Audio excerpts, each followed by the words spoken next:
The Jealous Housewife. In a small town nestled within the lush forests of southwestern Nigeria, where the palm trees swayed lazily in the breeze and the air was thick with the scent of ripe mangoes, lived Kemi, a beautiful Yoruba woman known for her striking looks and her fierce love for her husband, Akin. The couple had been married for 5 years, and though their life together was filled with laughter and joy, Kemi harbored a deep, unspoken fear. She was afraid of losing Akin. Kemi had always been possessive, but her jealousy grew stronger after the birth of their first child, a bright-eyed boy named Tund.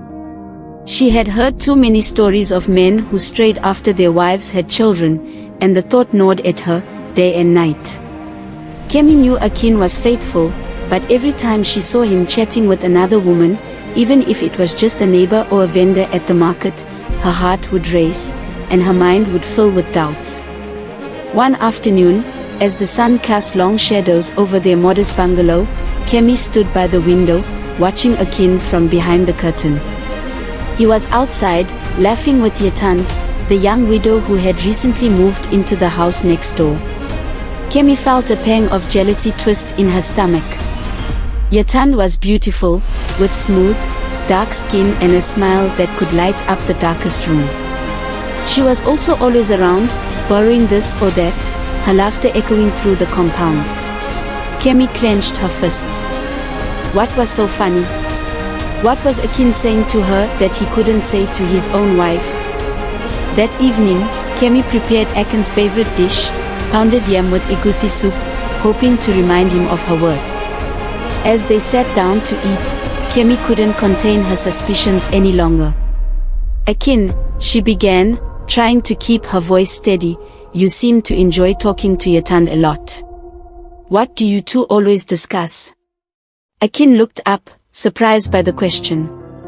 Kemi, Yetand is just a neighbor. We talk about everyday things, nothing more. But you laugh with her in a way you don't with me, Kemi pressed, her voice trembling. Do you find her more interesting than me? Akin reached across the table and took her hand. Kemi, you are my wife, the mother of my child. There is no one more important to me than you.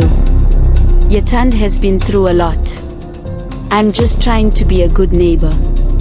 Kemi's eyes filled with tears, and she looked away, ashamed of her unfounded jealousy.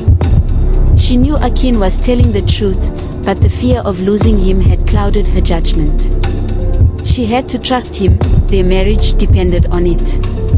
From that day on, Kemi made an effort to quell her jealousy.